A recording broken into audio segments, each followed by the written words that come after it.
Hello students. आज हम friction chapter करेंगे। फोर्स ऑफ फ्रिक्शन क्या होती है कि वो फोर्स जो मोशन को रोकती है उसको हम कहते हैं force of friction. The force which opposes the motion, जो मोशन को अपोज करे। जैसे example, book pushed on the table, कि जैसे ही हम बुक जो है उसको पुश करते टेबल के ऊपर, तो वो जैसे ही फोर्स लगाती है वो थोड़ी मूव करती है, फिर से रुकती है। क्यों? क्योंकि उसके ऊपर फोर्स ऑफ फ्रिक्शन लगती है। If we apply force along the left, तो friction acts along the right। कि अगर हम फोर्स लेफ्ट की तरफ लगाएंगे तो फ्रिक्शन राइट की तरफ लगेगी। And if we apply force along the right, अगर हम फोर्स राइट डायरेक्शन में लगाएंगे तो फोर्स ऑफ फ्रिक्शन जो है वो लेफ्ट में लगेगी। तो इसका मीनिंग कि जो फोर्स ऑफ फ्रिक्शन है ये हमेशा ही जो अप्लाइड फोर्स की अपोजिट डायरेक्शन में लगती है। जिधर आप फोर्स लगाओगे फोर्स ऑफ फ्रिक्शन उसकी अपोजिट डायरेक्शन में लगती है। नेक्स्ट है फैक्टर्स अफेक्टिंग फ्रिक्शन, कि जो फ्रिक्शन है, फोर्स ऑफ फ्रिक्शन को किस किस चीजों पर ये डिपेंड करती है। Friction is caused by factors affecting friction. जो फ्रिक्शन को कौन कौन से फैक्टर्स अफेक्ट करते हैं, तो जो फ्रिक्शन है ये होती क्यों है? क्योंकि हर एक चीज के सरफेस के ऊपर इरेगुलरिटीज होती है। ठीक है, उबड़ खाबड़ जो थोड़ी सरफेस होता है, तो surface of all objects have minute irregularities. बहुत छोटी छोटी जो हमें नेक्ड आई से भी नजर नहीं आती इरेगुलरिटीज होती हैं। When one object moves over the other, these irregularities get interlocked and oppose motion of the object. और जब कोई एक ऑब्जेक्ट दूसरे के ऊपर मूव करती है, और जब कोई एक ऑब्जेक्ट दूसरे ऑब्जेक्ट के सरफेस पे मूव करता है ना, तो ये जो इरेगुलरिटीज होती हैं ये एक दूसरे में इंटरलॉक कर जाती हैं and oppose the motion of object. और इसी वजह से उस ऑब्जेक्ट की जो मोशन है वो कम होती है। और जैसे ही इरेगुलरिटीज इंटरलॉक करती हैं उससे फोर्स ऑफ फ्रिक्शन लगती है। To move object over the surface of another, the applied force must be greater than force of friction. और इस फोर्स ऑफ फ्रिक्शन से ज्यादा हमारी अप्लाइड फोर्स होनी चाहिए, तभी वो चीज जो है वो दूसरे सरफेस पर मूव कर सकती है। और जो रफ सरफेस है इनके ऊपर इरेगुलरिटीज ज्यादा होती हैं। सो रफ सरफेस ऑफर्स मोर फ्रिक्शन, इसलिए रफ सरफेस के ऊपर जो है फोर्स ऑफ फ्रिक्शन ज्यादा होती है।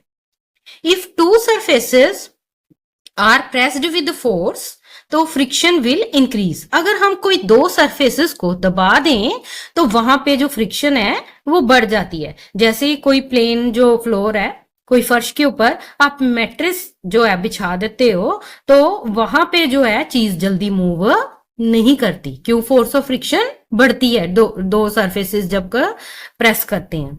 तो if two surfaces are not pressed with force, friction will not increase. और अगर हम उन सरफेसेस को दबाते नहीं है तो फ्रिक्शन जो है वो बढ़ती नहीं है। नेक्स्ट है टाइप्स ऑफ फ्रिक्शन। फ्रिक्शन तीन तरह की होती है: static friction, sliding friction and rolling friction. Static friction, it is the friction between two surfaces when an object start moving over surface of another from rest। जब कोई चीज rest में हो और हम उसके ऊपर फोर्स अप्लाई करते हैं तो वो मूव करना स्टार्ट करती है ना, तो तब लगती है स्टैटिक फ्रिक्शन। जो स्लाइडिंग फ्रिक्शन है, it is friction between two surfaces when an object is sliding over the surface of another. और जो जब कोई एक चीज दूसरे चीज के सरफेस पे मूव करती है ना, स्लाइड करती है, तो तब जो फोर्स ऑफ फ्रिक्शन लगती है इसको कहते हैं स्लाइडिंग फ्रिक्शन। रोलिंग फ्रिक्शन जो है, it is friction between two surfaces when an object is rolling over the surface of another. और जब कोई एक चीज दूसरे चीज के सरफेस पे रोल करता है ना, तो तब जो है फोर्स ऑफ जो फ्रिक्शन लगती है उसको कहते हैं रोलिंग फ्रिक्शन। इन स्टैटिक फ्रिक्शन में क्या होता है कि इंटरलॉकिंग ज्यादा होती है। क्यों ज्यादा होती है इंटरलॉकिंग जो इरेगुलरिटीज में? क्योंकि वो चीज रेस्ट में होती है। और जब कोई भी चीज रेस्ट में हो ना, तो जो इरेगुलरिटीज है वो ज्यादा जो है फर्मली इंटरलॉक हो जाती हैं।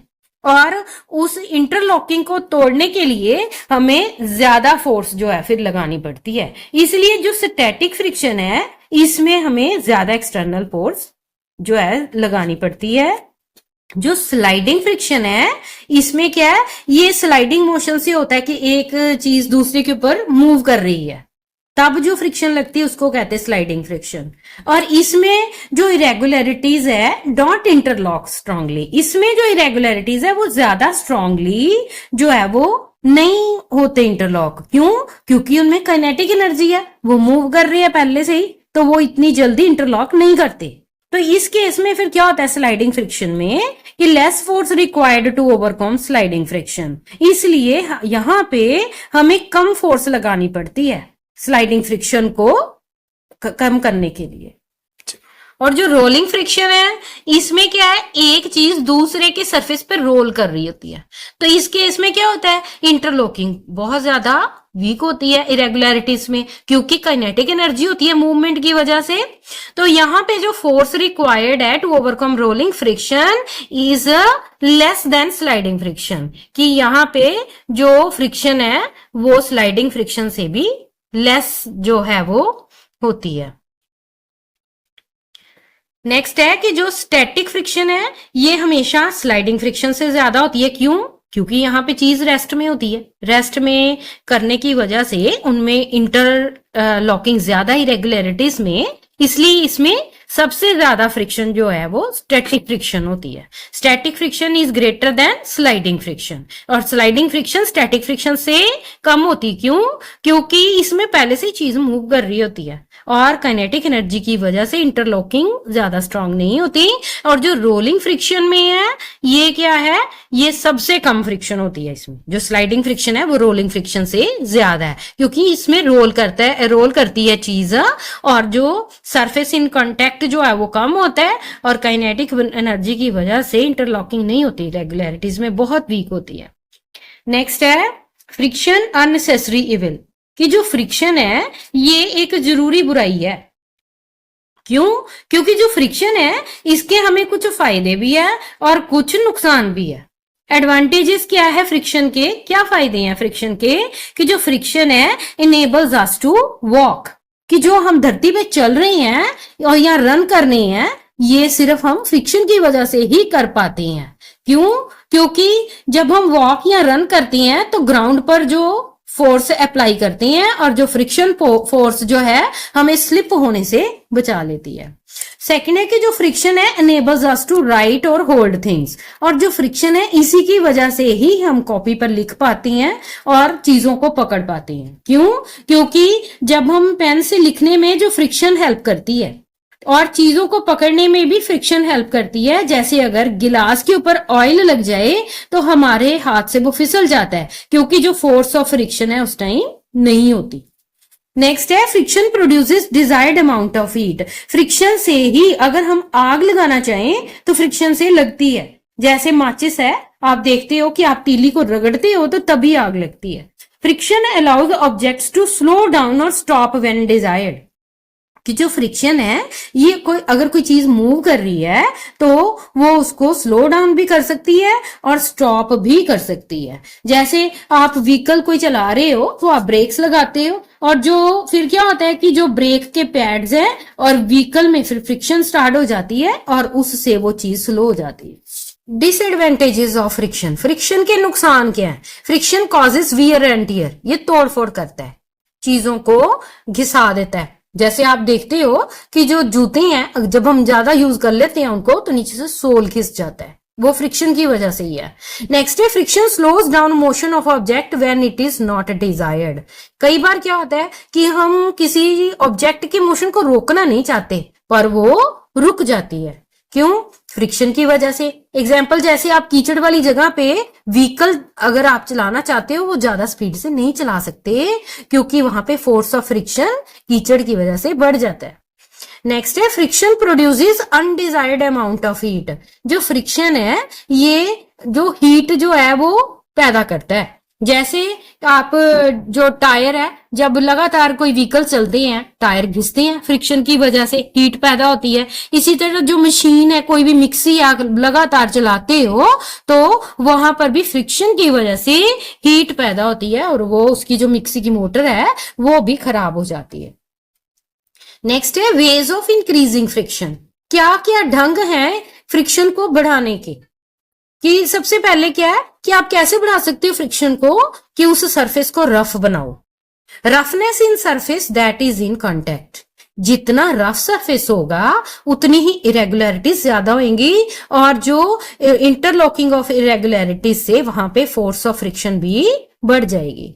नेक्स्ट है बाय क्रिएटिंग ग्रूव्स और ट्रीड्स ऑन द सरफेसेस। आपने टायर्स के ऊपर देखे है डिजाइन बने होते हैं, ग्रूव्स बने होते हैं। ये भी क्यों बनाई जाती हैं? ताकि फोर्स ऑफ फ्रिक्शन ज्यादा हो, ताकि व्हीकल जो है वो स्लिप ना हो। इस और अगर ये ग्रूव्स अगर ये घिस घिस के फ्रिक्शन की वजह से जो है जब ये खराब हो जाते हैं तो हमें टायर भी चेंज करवाने पड़ते हैं। तो ये ग्रूव्स और ट्रीड्स जो डिजाइन बनाते हैं ये फ्रिक्शन को बढ़ाने के लिए होते हैं, ताकि गाड़ियां स्लिप ना हो।